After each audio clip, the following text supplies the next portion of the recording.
नमस्कार।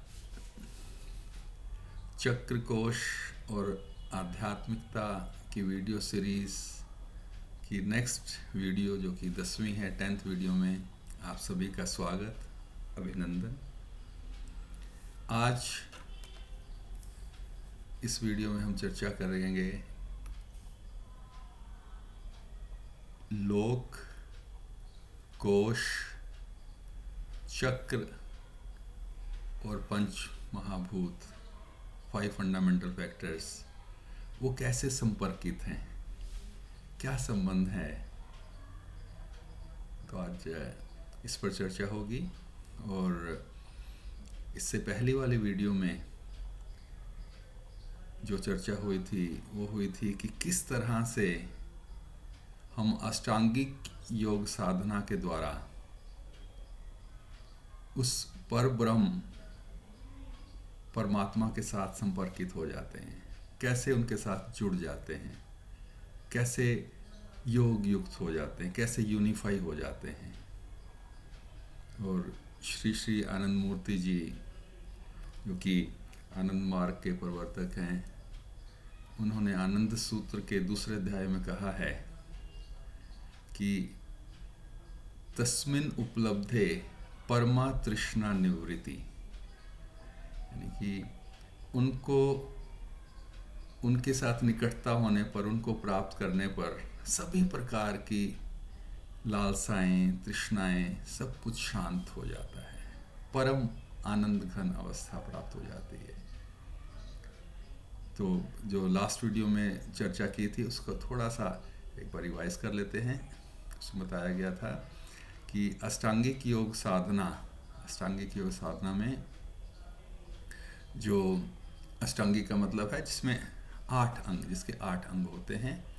तो सबसे पहले जो अन्नमय कोश, फिजिकल बॉडी है हमारी, उसको, जो कि 5 भूतों से मिलकर बना हुआ शरीर है, उसको प्योरीफाई करने के लिए, उसको मलिनता से मुक्त करने के लिए, सॉलिड करने के लिए, ट्रांसपेरेंट करने के लिए, और not transparent I should say, उसको ठीक रखने के लिए क्या करना चाहिए?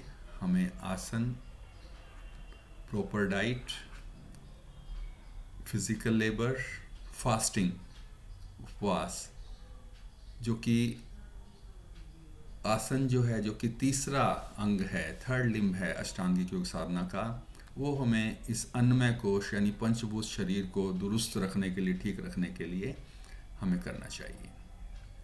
फिर काममय कोश, जिसको कि साइकोलॉजी, मनोवैज्ञानिक नाम जिसका जो कॉन्शियस माइंड या चेतन मन है, और फिलोसॉफिकल या दार्शनिक नाम स्थूल मन, क्रूड माइंड है, उसको ट्रांसपेरेंट करने के लिए, ठीक रखने के लिए, मलिनता से मुक्त करने के लिए हमें यम और नियम, जो कि अष्टांगिक योग साधना के फर्स्ट और सेकंड लिम्स हैं, अंग हैं, उनको मानकर चलना होगा। और they are basically for physical and mental purity, physical and mental disciplines. अपना जो 5 अंग जो हैं यम साधना के हैं, 5 जो है नियम साधना के, और ये सारे सब कुछ साधनाएं हैं। ये जो है, चाहे हम आसन करें, चाहे यम साधना करें, नियम साधना करें, चाहे हम प्राणायाम करें, चाहे प्रत्याहार है, धारणा है, ये सभी साधना है। साधना क्या है? साधक को उसके ध्येय यानी साध्य में मिलाने का जो प्रयास है, वो साधना है। हम जो कुछ भी करते हैं जिससे कि हम परम पुरुष, उस अपने साध्य ध्येय की तरफ हम जाते हैं, वो साधना है। साधना साधक को उसके साध्य में मिलाने का प्रयास। मनोमय कोश, जिसको कि सबकॉन्शियस माइंड, अवचेतन मन या सटल माइंड या सूक्ष्म मन भी कहते हैं, उसके लिए जो है अष्टांगिक योग साधना में प्राणायाम करना चाहिए, वाइटल एनर्जी कंट्रोल, जो कि 4th लिम्ब है, चौथा अंग है अष्टांगिक योग साधना का। उसके बाद अतिमानस कोश, विज्ञानमय कोश और हिरण्यमय कोश, जो कि जिसको कि सुपर कॉन्शियस माइंड या अवचेतन मन या कारण मन, कॉजल माइंड जो है कहा गया है, उसके लिए प्रत्याहार, धारणा और ध्यान, ये अंग जो है जब हम इनका पालन कर कर चलते हैं, तब हम जो है उस परम पुरुष के सानिध्य को प्राप्त करते हैं और उस तरफ जो है हम जाते हैं। और जो जिनकी लाइफ में, जिनकी ज़िंदगी में इस तरह का स्पिरिचुअल फ्लेवर, आध्यात्मिकता का रंग है, उनकी सोच में बदलाव आ जाता है। जो मैटेरियलिस्टिक या भौतिकतावादी मनुष्य हैं, इंसान हैं, उनकी सोच कुछ इस प्रकार से, जो मेरा एक्सपीरियंस है कि हम देखते हैं कि वो कुछ भी अच्छा होता है, मैंने किया, I have done it, they try to take credit of that. और जब भी कुछ बुरा होता है, अरे भगवान ने मेरे साथ ये क्यों किया, कैसे किया, अरे मेरे साथ ही ऐसा होता है, भगवान बुराई करता है, वगैरह वगैरह। लेकिन जब आपकी ज़िंदगी में स्पिरिचुअल फ्लेवर, आध्यात्मिकता का रंग है, तब आप चाहे खुशी हो या दुख हो, कुछ भी हो, आप उसके लिए किसी और को दोष नहीं देते, चाहे वो कोई भी है, क्योंकि आपको मालूम है ये सब कुछ संस्कार के कारण है। Wherever I am today, I am the reason for that. I am what I have done. अब किसी और जन्म में, पहले ये संस्कार का एक हमने वीडियो जो पहले बनाया था, उसमें इस चीज़ के ऊपर चर्चा हुई थी। तो अब जो है सबसे बड़ा प्रश्न जो है यहाँ पे उठता है कि हम अपने कोशों की, इनकी यानी ये साधना करते हैं, तो हम ब्रह्म से कैसे जुड़ जाते हैं, कैसे उनके साथ यूनिफाई हो जाते हैं। तो उसके लिए मैं पहले थोड़ा सा हम डिस्कशन करते हैं कि जो मानव हैं वो त्रिस्तरीय हैं। पंचभूतात्मक शरीर, फिजिकल बॉडी, पंचकोशीय मन और आत्मा, उनके ऊपर आत्मा। पंचकोशीय मन, इसलिए इसके लिए श्री श्री आनंद मूर्ति जी ने आनंद सूत्रम के 3 अध्याय में जो पहला सूत्र है उसमें कहा है, पंचकोशात्मिका जैवी सत्ता कदली पुष्पवत। यानी कि जैसे केले का फूल होता है, उसमें जैसे परतें, लेयर्स, स्तर होते हैं, वैसे ही हमारा जो जैवी सत्ता है वो पंचकोशात्मक है, जो पंचकोशीय मन। और अन्नमय कोश कहते हैं जो पंचभूतों से बना हुआ है। और आत्मा, जब फिजिकल बॉडी या पंचभूत शरीर बोलते हैं तो एक्सेप्ट हो जाता है इजीली, लेकिन जैसे ही आत्मा शब्द कहते हैं, वैसे ही जो है थोड़ा सा एक क्वेश्चन मार्क सा जो है, जब हम डिस्कशन कई बार कर रहे होते हैं तो वहाँ पे आ जाता है। तो आत्मा, पहली बात तो जिस तरह से शरीर है फिजिकल, हमारे ऑर्गन, हमारे सेंसरी ऑर्गन इसको सेंस कर सकते हैं, देख सकते हैं, टच कर सकते हैं, आत्मा वैसे नहीं है। आत्मा को आप ये मानिए कि ये एक साक्षी सत्ता है, जिसको कि हम आँखों से देख नहीं सकते, रियलाइज़ नहीं कर सकते। हमारी फिजिकल बॉडी और माइंड, हमारा जो मन है और फिजिकल बॉडी जो कुछ भी करती है, उसकी विटनेसिंग एंटिटी है आत्मा। जैसे एग्जाम्पल, मैं कोशिश करता हूँ इसको थोड़ा सा क्लैरिफाई करने की, कि आप घर में सोए हुए हैं और स्वप्न देख रहे हैं। जब आप जागे तो आपको स्वप्न याद रहता है, कई बार याद रहता है, कई बार नहीं रहता, लेकिन याद रहता है। अब स्वप्न किसने देखा? बॉडी ने तो नहीं देखा, तो माइंड ने देखा। फिजिकल बॉडी आपकी वहाँ बेड पे है, माइंड ने स्वप्न देखा, लेकिन उठने के बाद याद रहा। इसका मतलब है माइंड जो काम कर रहा था उसको किसी और एंटिटी ने देखा। मैं जो कुछ कर रहा हूं उसको मैं नहीं देख पाता, कोई और देखेगा। तो माइंड ने जो किया उसको विटनेस किसने किया? दैट इज योर चेतना, आत्मा, कॉन्शियसनेस। यानी इसको अगर आप सोचेंगे तो शायद जो है इस पे करेंगे हाँ, कि जरूरी नहीं कि जो चीज़ सचमुच है उसको हम देख सकते हैं और अपना हम टच कर सकते हैं, जरूरी नहीं है। ऐसा बहुत कुछ है जो है, लेकिन हम उसको जो है जैसे हमारे सेंसरी ऑर्गन्स की लिमिट से बाहर है, लेकिन अपने अपने माइंड को हम ट्यून करके उस लेवल पे पहुंच के जो है हम वहाँ तक पहुंच सकते हैं, जो कि हम आध्यात्म में तरीके बताए हैं। इवन आध्यात्म शब्द हम जब बोलते हैं, आध्यात्म का मतलब क्या है? आत्मा का अध्ययन। ये सारी आध्यात्मिकता इसी पे बेस्ड है। I am not this physical body, I am not Ajay Bhalla. Ajay Bhalla के तो मैंने वस्त्र पहने हैं। I am that consciousness. जब हम उसमें जो है और जो ये और वो है तो हम हैं। जैसे कि आपके घर के सारे इलेक्ट्रिकल इंस्ट्रूमेंट और ये वो सब कुछ जो है लगे हुए हैं, लेकिन बेकार हैं अगर उसमें करंट नहीं है। और ये करंट भी यहाँ से नहीं आता, आपका जो मीटर नीचे लगा उसका भी सोर्स कहीं और है। Hydro electric power station, thermal power station, exactly same वे हम में जो आत्मा है, हम में जो काम करने की शक्ति है, वो सब कुछ उस आत्मा के, उस चेतना के कारण है। और उसका जो सोर्स है वो सुप्रीम कॉन्शियसनेस है, परम आत्मा, परम चेतना। तो ओके, हम उसी प्रश्न पर दोबारा आते हैं कि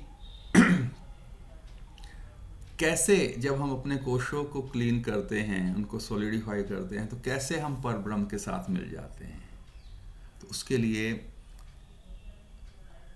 श्री श्यानंद मूर्ति जी ने आनंद सूत्रम के 3 अध्याय के 2 सूत्र में कहा है, सप्तलोकात्मक ब्रह्म मन।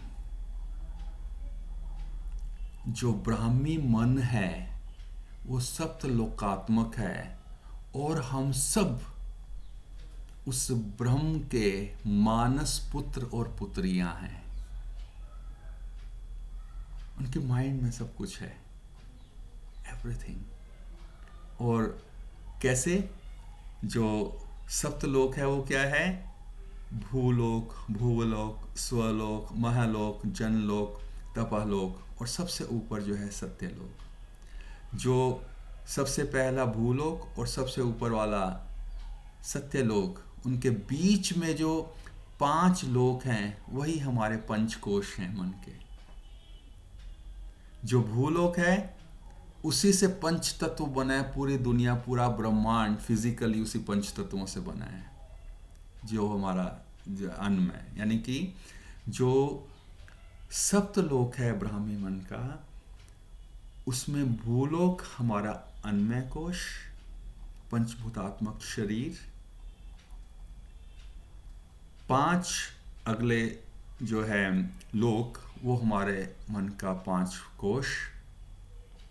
और जैसे हमें मालूम है, हिरण्मय कोशे परे वर्जे विरजे ब्रह्म निष्कलम, उसी के आगे आत्मा, परमात्मा, परम चेतना, और वो ब्रह्म का सत्य लोक। यानी कि सब कुछ उसी ब्रह्म का ही है। हमारा जो सिर्फ मन ही नहीं, हमारा जो फिजिकल बॉडी, आत्मा, सब कुछ वही है, सब कुछ ब्रह्म ही है और कुछ नहीं है। यानी कि मानव के तीनों ही शरीर अथवा तीनों ही स्तर परम पुरुष के सत्य लोक से संबंधित एवं संपर्कित हैं। डायरेक्ट आप देख सकते हैं इसमें कि जो भूलोक है अन्नमय कोश, ये 5 लोक पंचकोश, सत्यलोक आत्मा, परम चेतना, हिरण्मय कोशे परे वर्जे ब्रह्म निष्कलम। और इन कोशों को मलिनता से मुक्त करना ही मुक्ति है, मोक्ष है और चरम लक्ष्य है। और उसको मलिनता से मुक्त करने के लिए, सुदृढ़ करने के लिए इन कोशों को, जैसे आपको पहले भी चर्चा में बताया जा चुका है कि किस तरह से हम अष्टांगिक योग साधना का इस्तेमाल करते हैं। लेकिन शुरुआत जैसे अन्नमय कोश है, सबसे पहले हमें क्या करना होगा, हमारे जो सेंसरी और मोटर ऑर्गन्स हैं, हमारी जो सॉरी हमारी जो इंद्रियां हैं, उन पर हमारा वश होना चाहिए, उन पर हमें कंट्रोल करना है। कैसे? क्योंकि अगर पहली बात तो जब कंट्रोल होगा तभी हम उनको उस परम पुरुष परमात्मा की तरफ परिचालित कर पाएंगे। अदरवाइज हम इस मटेरियलिस्टिक लाइफ, इस भौतिकतावाद में ही रहेंगे जब तक हम ज्ञान इंद्रियों और कर्म इंद्रियों को, सेंसरी ऑर्गन्स और मोटर ऑर्गन्स, इन दसों को हम उस परम पुरुष की तरफ, परमात्मा की तरफ परिचालित डायरेक्ट नहीं कर सकते, तब तक आध्यात्मिकता में तरक्की होना, प्रोग्रेस होना, आगे बढ़ना बहुत मुश्किल है। और उसके लिए जो है, जैसे ये जो पंचकोशों और इंद्रियों और इन सब की मलिनता के लिए ना, मैं एक एग्जांपल कई बार जो है जस्ट कोट करता हूँ कि जैसे ऐनक है ना, अब मैंने ये पहना हुआ है, इसके ऊपर कुछ लगा हुआ है, अगर डस्ट मिट्टी वगैरह, I can not see anything clearly. Mirror है, मिरर में आप अपनी छवि देखते हैं, लेकिन उस पर गंद लगा हुआ है, गंदगी लगी हुई है, you can not see. Exactly same way, जब तक हमारा अन्नमय कोश और बाकी जो कोश हैं मन के, वो मलिनता से भरे हुए हैं, गंदगी है, हम उनके पार, उनके परे कुछ नहीं देख सकते, हमें कुछ नहीं नज़र आएगा, हमें मलिनता, माया नगरी, ये सारा जो है जस्ट उसी में हम जो है उलझे रहेंगे। अब इंद्रियों पर नियंत्रण कैसे हो? इंद्रियों पर नियंत्रण कैसे हो? इंद्रियों पर नियंत्रण करने के लिए हमें जो है पंच तत्वों पर नियंत्रण, कंट्रोल करना होगा। और पंच तत्व कैसे कंट्रोल होते हैं? देखो, सभी इंद्रियां पंचभूतों से बनी हैं और पंचभूत प्राण द्वारा नियंत्रित होते हैं और प्राण को मन नियंत्रित करता है। आई रिपीट, इंद्रियां पंचभूतों से बनी हैं, पंचभूत प्राण द्वारा कंट्रोल होता है और प्राण को मन नियंत्रित करता है। इसका मतलब हम ये कह सकते हैं कि मन परोक्ष भाव से और प्राण प्रत्यक्ष भाव से पंचभूतों के नियंत्रक हैं। For control of different bhutas, different seats of mind are there which are called chakras. पहले वीडियो से लेके 5वें 6ठे वीडियो तक चक्रों के बारे में बहुत डिटेल में बताया गया है। चक्रों के सेंटर में जो प्राण होते हैं वो उन पंचभूतों को कंट्रोल करते हैं। ये पहले भी चर्चा में आ चुका है कि जो मूलाधार चक्र है वो क्षिति तत्व को कंट्रोल करता है, स्वादिष्ठान चक्र जल तत्व को, मणिपुर चक्र अग्नि पावक तत्व को, अनाहत वायु को और विशुद्ध आकाश को। लेकिन प्राण जहां प्रत्यक्ष भाव से चक्र विशेष का नियंत्रण करता है, वहां पर भी मन के माध्यम से ही हम जा सकते हैं। मन के माध्यम से कैसे जाएंगे? देखिए,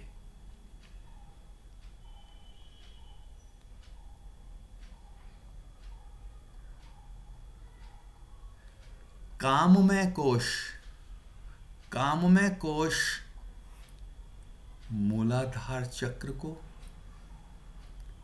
फिर फर्दर सॉलिड फैक्टर यानी कि पृथ्वी तत्व को कंट्रोल करता है।